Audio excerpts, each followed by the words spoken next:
Hello and welcome to the Listening Post's unboxing channel on YouTube.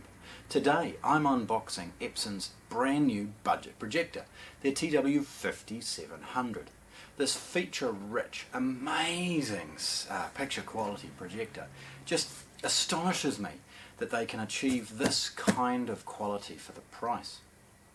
This is a mid-throw projector, which means it's designed to kind of sit on a coffee table perhaps in front of you, and with that they've introduced Google Chromecast or Android TV on board. You use your phone and stream Netflix, and a basic speaker on board, again for the purposes of kind of replacing a TV. Sitting on a piece of furniture really close, you can get easily 40, 50, 60 inches, but this is designed to give you something much bigger from that coffee table location, and it's superb. Right, let's have a look. Epson's packaging, it's always been pretty muted, very boring on the top. We've got scan information on product and serial number. It's worth mentioning that these tags can be removed and you can take the serial number off and put it in the manual or something like that, so that you know it's serial number should something unfortunate happen. There's a line drawing with a little bit of colour, perhaps all white anyway, to imply what this projector looks like, along with some basic information about the fact that this is a 3-chip LCD. It's 3D capable, HDMI input. It supports Netflix, YouTube and Google Chromecast on board. We've got some packing information about, and then an emulation of the same line drawing. Opening these is really easy. This is a compact little projector. I mean, you can see that from the box. And so opening it very easy. It's lightweight. Okay. Now the first thing you'll see is a couple of reinforcing pieces of cardboard. That's to kind of stop things from moving around too much in transit, and perhaps protect the projector should somebody dive too deep with a craft knife. The main user manual and a quick setup guide is in there in a plastic bag. The main accessories are sort of protected and separated by this piece of cardboard. So as I look in, we've got one, but two remotes and a big long power cord. This is 2 or 3 meters long, a New Zealand IEC. And to go with the 2 remote controls, 2 sets of batteries. The remote controls are an emulation of each other, but in a slightly different design. So for those that are using Android and other things like that, we've got 2 similar but different remote controls.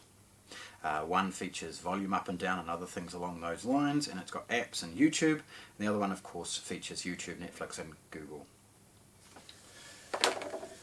The projector itself is well protected by some custom polystyrene, and taking it out of the box is easy. This isn't a heavy projector, and neither does it need to be. Again, the polystyrene is moulded to the exact shape of the projector, but worth mentioning that they've added another layer of cardboard all the way around the box to ensure that there's just that little bit more protection and freight. So it's lovely to see that they've done that, despite this really budget sort of price point. The projector itself is protected by a basic plastic bag. Sliding it out is very straightforward. And then over most of the surface, or the top surface of the projector, is a sticky plastic film. That is simply designed to ensure that none of the plastic can get scratched. Should you start to use this projector, it's vital that this plastic is removed.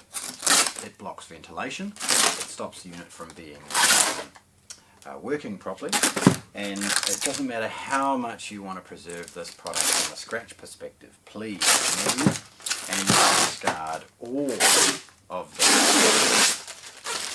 before trying to operate the projector.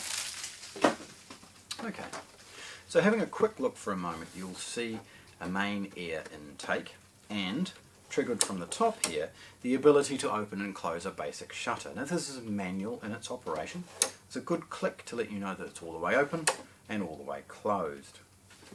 As we look at the side, you see filters and other things like that associated with the airflow, a locking point, and underneath both mounting points associated with brackets and other accessories.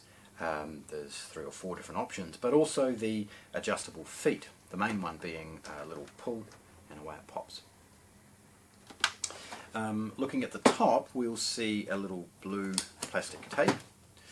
That is designed to manually operate the keystone or lens shift to ensure that quickly plonk it down, get it operational, quick and easy.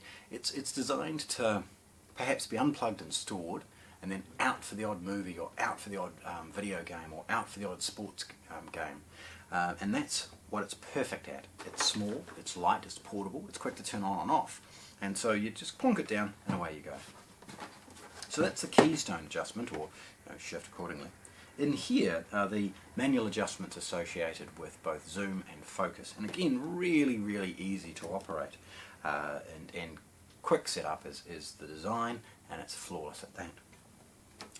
Behind the keystone, we have its basic operation. Now, all of that's emulated on the remote controls, but it's important that should this be sitting on a coffee table, you can turn it on and off and adjust some basic things from here. We've got power and lamp warning lights and things along those lines, along with temperature, input selection and home, menu and the ability to dive into its settings from here, as well as some basic volume controls and the adjustment of keystone. Over this side we have a screw. Once removed, can be utilised to access the lamp should you require to replace it. And it's important to understand that this product has a cheap replacement lamp available, and with that very, very low operating costs. At the rear we'll see what looks like a speaker cloth, and it is, but it does hide a myriad of other features. So firstly, buried in here we've got the HDMI input.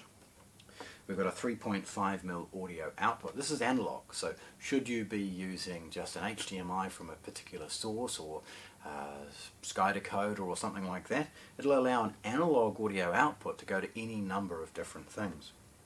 This is also USB, but that's for service only. It's worth noting that the IR sensor that's at the front is emulated at the back, so again, should you be choosing to be operating this from a rear position, it's easy to operate. There's an IEC power cord on one extreme side, and on the other is a basic speaker. That's one of the reasons that we see the speaker cloth being utilised, not only to soften the back, because again, if you're streaming things directly to this, all you would need is its power cord, giving it a lovely fit and finish. But we have the ability for that speaker to be utilised for television viewing and the basic things associated with Netflix or something along those lines. There's a service panel underneath, although that should be avoided. Here we have it, Epson's TW5700, unboxed here at the Listening Post in Christchurch, New Zealand. Thanks for watching. If you want to see more, subscribe to our channel.